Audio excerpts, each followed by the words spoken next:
বিবেক সাংবাদিক ভাইয়েরা,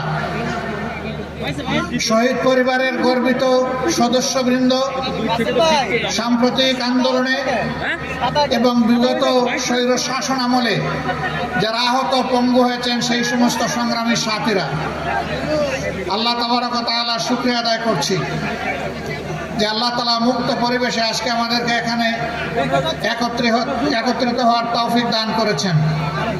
আপনাদের প্রতি কৃতজ্ঞতা জ্ঞাপন করছি। এই কুয়াশা ঘন শীতের সকালে আপনারা কষ্ট স্বীকার করে সকলে এখানে এসে সমবেত হয়েছেন। মহান মনিবের দরবারে তৌফিক চাই, দেশ জাতির প্রয়োজনে যে কথাগুলো বলা দরকার আল্লাহ যেন সেই কথাগুলো বলার তৌফিক আমাকে দান করেন। সংগ্রামী সাথীরা আমার, বাংলাদেশ আমাদের সকলের প্রিয় জন্মভূমি। আল্লাহ তাআলা তার মেহেরবানিতেই আমাদেরকে এখানে পয়দা করেছেন। বাংলাদেশের মাটির উপর সবুজ, মাটির গর্বে অফুরন্ত খনিজ সম্পদ। এদেশের পানিতে আল্লাহ তাআলা অফুরন্ত সম্পদ রেখেছেন। যদিও এই দেশবাসী আমরা সকলে পানির উপর অনেক জুলুম করেছি, সেই জুলুম কিভাবে করেছি পরবর্তী পর্যায়ে বলার চেষ্টা করব ইনশাআল্লাহ। এদেশের বাতাস আমাদের অনুকূল, না অতি গরম না অতি ঠান্ডা। এমন দেশ বিশ্বে পাওয়া খুবই কঠিন। আল্লাহ তাআলা সকল নিয়ামতের দিক থেকে আমাদেরকে সমৃদ্ধ করার পাশাপাশি ছোট্ট দেশে বিপুল জনসংখ্যা আল্লাহ আমাদেরকে দান করেছেন। জনসংখ্যা সত্যিকার অর্থে জনশক্তি, জনসম্পদ।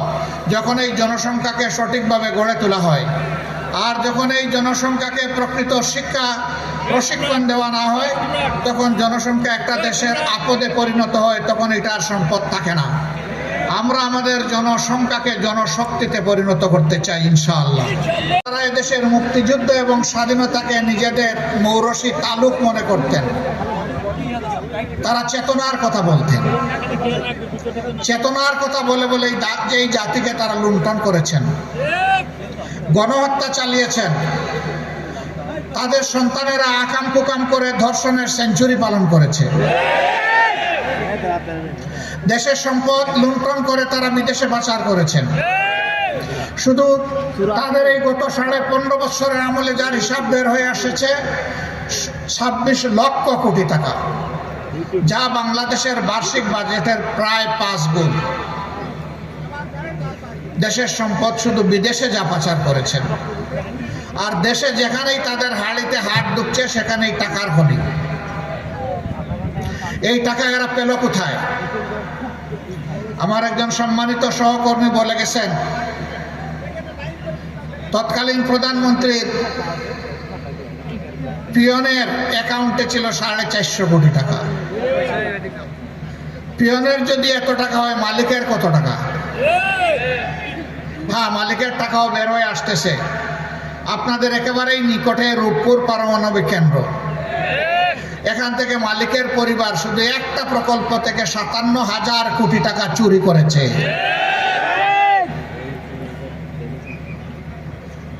এইভাবে যেখানেই মেগা উন্নয়নের কথা বলা হয়েছে সেখানেই মেগা ডাকাতি করা হয়েছে। একটা পদ্মা ব্রিজ তৈরি করতে যে পরিমাণ টাকা খরচ হয়েছে, তাই দিয়ে কমপক্ষে 4টা পদ্মা ব্রিজ তৈরি করা যেত। তাহলে বাকি 3টা গেল কোথায়? হিসাব একেবারেই পরিষ্কার। বিদেশের টাকা দিয়ে যারা দেশের টাকা দিয়ে যারা বিদেশে বেগমপাড়া গঠন করেছেন, তারাই এই টাকা চুরি করেছে। কিন্তু চুরের মার বড় গলা। কুষ্টিয়া অবশ্য এটা বলে না। কুষ্টিয়া কি বলে যে চুরের মার বড় গলা? কুষ্টিয়া কি মাঝে মধ্যে গরু চুরি হয়? সারা বাংলাদেশে হয়, আমাদের ওদিকেও হয়েছে। গরিব এক গেরস্তের একবার 2টি বলদ চুরি হয়েছে। তিনি খবর পেয়েছেন অমুক গ্রামের চুররা তার বলদ চুরি করে নিয়ে গেছে। সেখানে গিয়ে তিনি দেখেও আসলেন তার বলদ দুটা ওখানে একজন চুরের হেফাজতে আছে। গরিব মানুষ, এই 2টা বলদই তার জীবনের সম্বল। এই দিয়ে অন্যের জমি চাষ করে যা পান তার পরিবারের খোরাক যোগে। তিনি কিছু টাকা জোগাড় করলেন, বুঝলেন যে এমনি এমনি ছেড়ে দেবে না।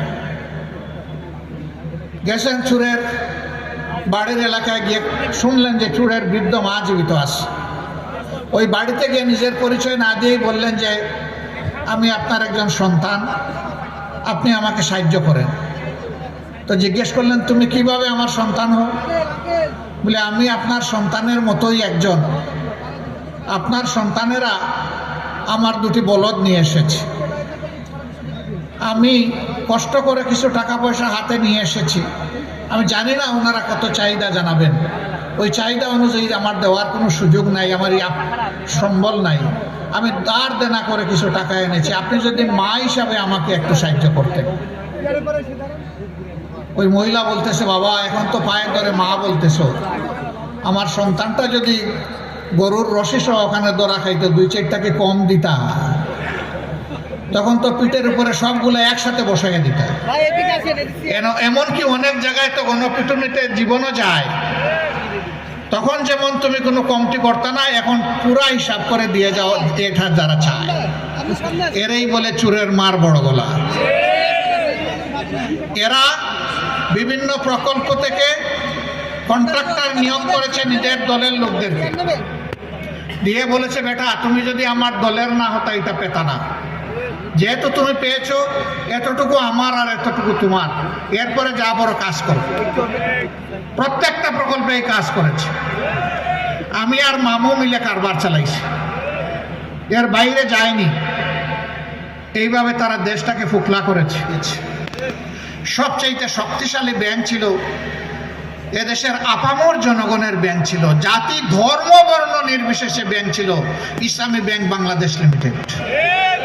ডাকাত এস আলমকে লেলিয়ে দিয়ে ভাগ বাটুরা করে সেই ব্যাংকটাকে শেষ করে দিয়েছে।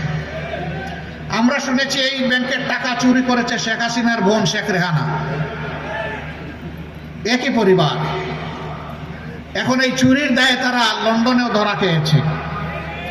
শেখ হাসিনার বোনের মেয়ে সেখানে সংসদ সদস্য এবং ভাগ্যক্রমে তিনি হয়েছিলেন মন্ত্রীও।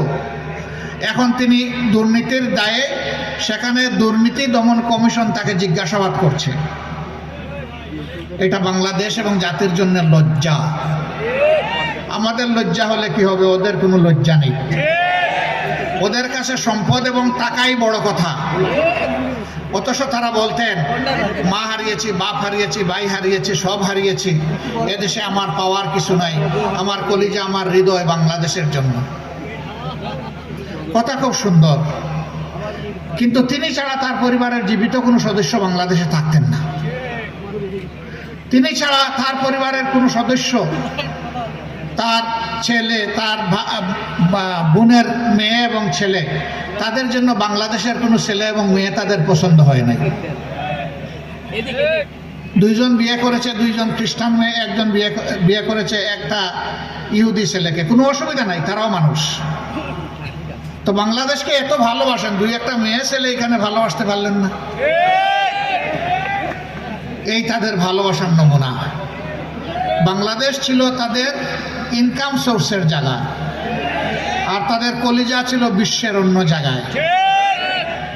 এই দেশের প্রতি তাদের দুঃখ দরদ থাকবে না, এটাই স্বাভাবিক। বলবেন তা গেল শেখ পরিবারের ব্যাপার, তাদের তো আরো অনেক এমপি ছিল, মন্ত্রী ছিল। খোঁজ নিয়ে দেখেন সবগুলার ছেলে মেয়ে এখন বিদেশে। পরিবার বিদেশে কোথায়? বেগমপাড়ায়। কেন? তারা এই দেশকে যদি ভালোবাসতো তাইলে এই দেশেই তারা থাকতো, এই দেশের উন্নয়নে তারা অবদান রাখত। বাংলাদেশের শিক্ষাকে শেষ করে দিয়েছে। শেষ করবে না কেন? তাদের কোনো সন্তানরা এই দেশে লেখাপড়া করে না। কাজেই এই দেশের শিক্ষা এবং শিক্ষা প্রতিষ্ঠানের প্রতি তাদের দরদ থাকার কোনো প্রশ্নই উঠে না। তিলে তিলে এই দেশের শিক্ষাকে ধ্বংস করে জাতির মেরুদণ্ডটা ধ্বংস করে ফেলেছে। এরপরে কষ্ট করে গরিবের সন্তানেরা এই দেশে থাকে, যেটুকু পারে নিজের মেধা দিয়ে সংগ্রাম করে একটু ভালো রেজাল্ট করে, কিন্তু রেজাল্ট করার পরে তার কাঙ্ক্ষিত আর কোনো চাকরি জুটে না, ছেলেরও জুটে না, মেয়েরও জুটে না। কৌটার জালে বন্দি। কোনো দেশে দুনিয়ায় নিয়ম নাই। শতকরা 56 জন চলে যাবে কৌটায়, 44 জন যাবে মেধায়। সেই মেধায় হিসাব করা হবে কোনটা কোনটা আমাদের দলের। আওয়ামী লীগ যেটা করবে না, নিঃশর্ত আনুগত্য স্বীকার করবে না তাদের কোনো চাকরির জায়গা বাংলাদেশে নাই। এই বৈষম্যের বিরুদ্ধেই আমাদের সন্তান সন্ততিরা রাস্তায় নেমেছিল।